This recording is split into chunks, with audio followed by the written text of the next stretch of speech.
On my channel, I talk a lot about making choices today to set yourself up for tomorrow, and I feel like budgeting is no different. When we're talking about budgeting, it's really easy, but it's a conversation that a lot of us haven't had and a lot of us are scared to have.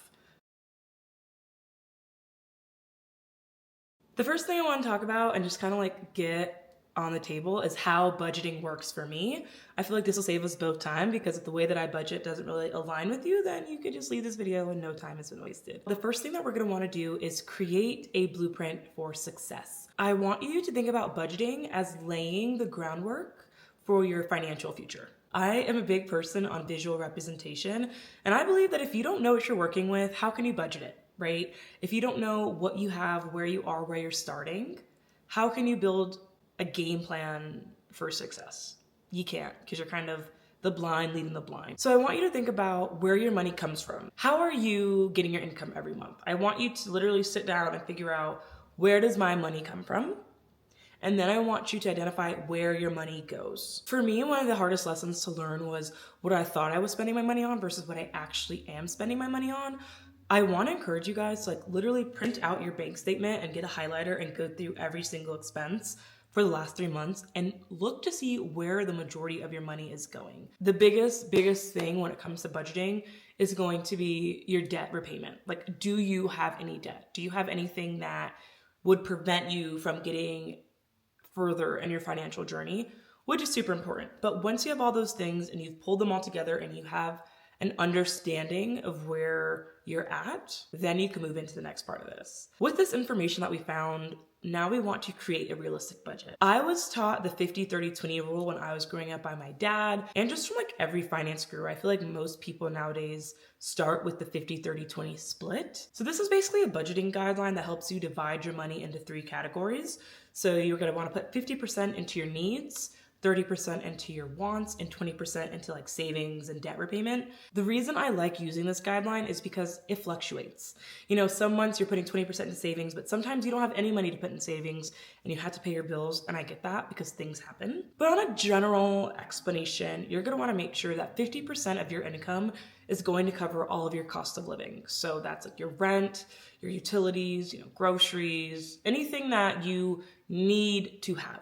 Things that you cannot live without, you're gonna wanna prioritize into that 50% of income. Biggest lesson I learned in my life is if you cannot budget 50%, or if you don't have, forget budgeting, if you don't even have 50% of your income to put aside for your bills and you're using 70% or 80% of your income to cover your rent, you can't afford it. And I know that's pretty direct and to the point, but I grew up in Florida my whole life.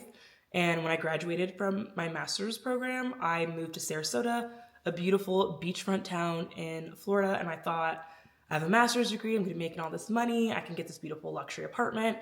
And before the end of maybe my 4th month, I had to move because I couldn't afford it. And it was a really difficult time for me. And I was humbled very, very easily. I think I was making around $2,000 a month, which I understand is a lot to some people, but when your rent is $1,800 a month, $2,000 a month isn't, it doesn't go as far as it would, or as far as you'd hope it would go. It's hard when you're in those situations where you want it all, but when you're in your 20s, this is a time for growth. This is when we're learning about ourselves, we're learning about who we are, and unfortunately, you can't have it all at once. It sucks, especially when you get your first big corporate job and you're making all this money and you move to a new city and you feel like you can have your cake and eat it too, but your expenses will start to add up.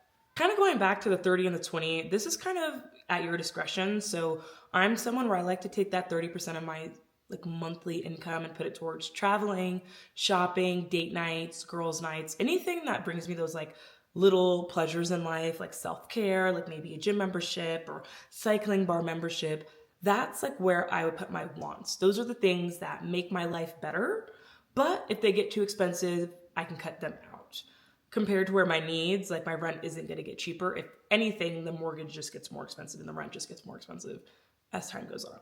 And then we have that 20% that's supposed to be allocated to our savings or our debt repayment. I have noticed that I have put such a big emphasis on saving money versus living my life. And we'll talk about that more later, but You want to make sure that you're not saving all your money into places that you can't access it if you need it. There's a lot of places like a Roth IRA where everyone's like, get a Roth IRA, put money for retirement. It's great, except for the fact that you can't pull it out until you're like 60. And if you do before, you pay a huge penalty. So lots of information, really irrelevant. Back to what I was saying before. A big thing that you're going to need to do is learn financial discipline. This goes across every aspect in your life. And when it comes to your finances, you need to understand what you can and cannot do. You're gonna need to learn to prioritize the difference between your needs and your wants. There's a lot of times we feel like we need something when we really just want it. There is like a huge epidemic, I'm gonna call it, which is keeping up with TikTok and keeping up with the Joneses and keeping up with the people around us. From one perspective, you need to stop pocket watching other people. You don't know where his money comes from. You don't know if he actually has that money or if he's just using, credit card debt to kind of allow him to live these experiences. Being able to draw that line in the sand for you to know, okay, well, if I do want to go to this concert and I do want to go to Europe this summer, how can I budget that in? And sometimes you can't. Sometimes you can't budget things in. You can't budget your way out of poverty. You can't budget your way out of debt. But what you can do is set yourself up for success moving forward. And that's all I want to educate you to do. Everything could go both ways, right? Tomorrow's not guaranteed for any of us. So if you want to spend your money and go see Taylor Swift at the Eras Tour because that's a once in a lifetime opportunity for you, I don't want you to miss it. I don't want you to miss out on opportunities and experiences in your life that you might not ever be able to get again. But I do want you to be smart about it. That's really all. I want you to think about the long-term implications of these purchases, and I want you to budget them into your expenses. My fiance and I share a quarterly budget calendar. A big thing that we do is any upcoming holidays, upcoming birthdays, or events that we will possibly want to do within the next 3 months and how we're going to pay for them. Perfect example of this is Eric's birthday is at the end of April. So about now, I start thinking, shit, how am I going to pay for this man's birthday? Because one thing about me is my man takes care of me and I will take care of my man right back. And last year we went to Hawaii and the year before we did a cruise, and it's not a cheap adventure. So for me, even if I have a lot of money now, I know that I need to cough up a lot of money at the end of April. So I need to start saving, I need to start budgeting. And it's not fun, but it is very relaxing when you get to go on a trip and enjoy yourself because you're not money hungry and you're not watching your dollars because you don't have any. The last thing I want to say on financial discipline is going to be a tough pill to swallow because I refuse to swallow it myself.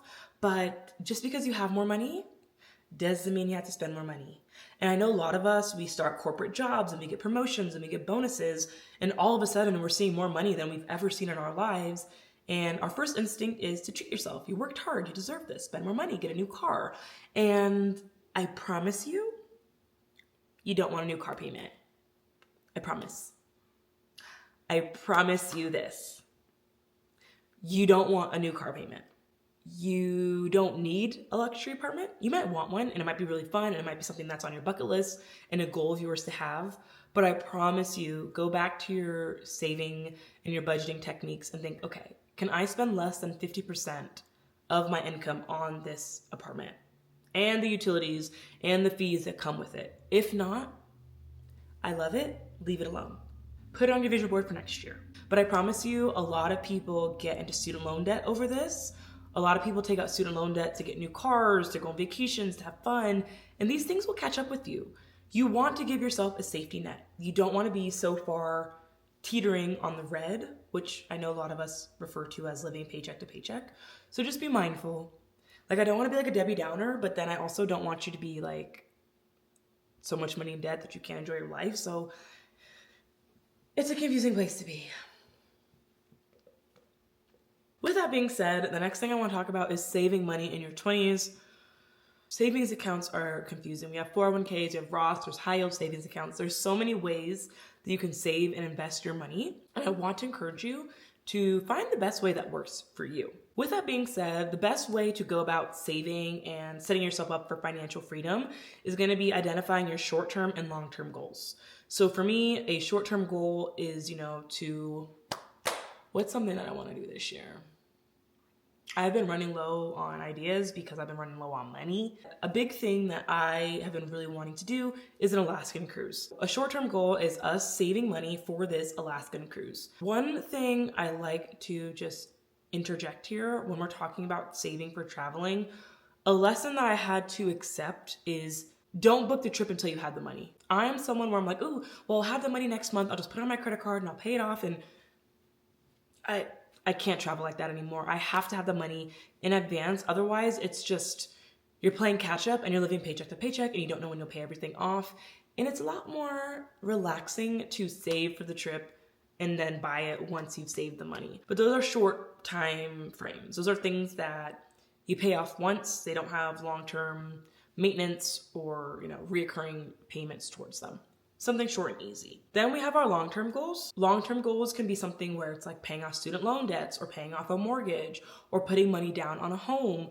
Those are things that take a lot longer to kind of accomplish, but a little by little, a little becomes a lot. And if you start saving and investing for these reasons, you will see an amazing return on investment sometimes. One thing I have to say when it comes to investing your money, investments are a risk. Anytime that you put your money into something, there's no guarantee that you'll get that money back. I want you to be careful. Have a financial advisor, talk to people, get sound, realistic advice before you go put $10,000 into some miscellaneous source, to each their own. With that, I am actually not a big investing person. I know I should be. And the older I get, the more serious I'm starting to take my finances. And eventually, I will get a financial advisor. But for now, I think just putting money into a high yield savings account is a great place to start. Please look into those. My high yield savings account, I have two.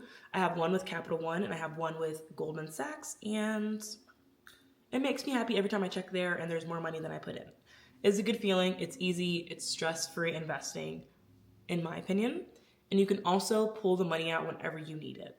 So if you have an emergency, if something comes up, you have access to those funds at no penalty to yourself versus a lot of other investment options where there's a huge penalty for pulling out any money. Something that I have been taught from family and friends is you need to have at least a 3 to 6 month bucket of funds that you can use in case of an emergency. If you get laid off from work, which seems to be a very common occurrence these days, how could you support yourself until you get another job? With that being said, I do completely understand that not everybody is in the stage in their life to save money. I know a lot of people are living paycheck to paycheck and I empathize with you, and I hope that soon you get to a place in your life where you are comfortable and you feel like you can start investing in your future. But right now, it is the most important to just keep your head above water. It is so important to review and readjust your budget as time goes on. There's times where we have really high highs and there's times where we might not have such high highs, and it's important to be flexible. So allow yourself the flexibility of trying different budgeting techniques, trying different things that work for you, and see what works the best. I have a spreadsheet that I use to track my money coming in and out, and for me, I like a good visual. But at the same time, there are so many resources available to you, apps, online portals that you can put in your financial information and they could draft a budget for you. I'm sure AI would love to create a mock budget for you on ChatGPT. So there's so many options that I want you guys to take advantage of because you have the resources at your fingertips to be the next Jeff Bezos, to be the next billionaire. All you need to do is educate yourself. And I think a lot of us get so scared because maybe our parents' financial situation wasn't great, or growing up we didn't have a lot of money, or maybe you made bad decisions in your early 20s that you're paying for in your early 30s. So things happen and that's okay. But keep learning, keep educating yourself on the best ways to manage your money and be successful as a whole. With that being said, as with anything in life, we are all in different stages.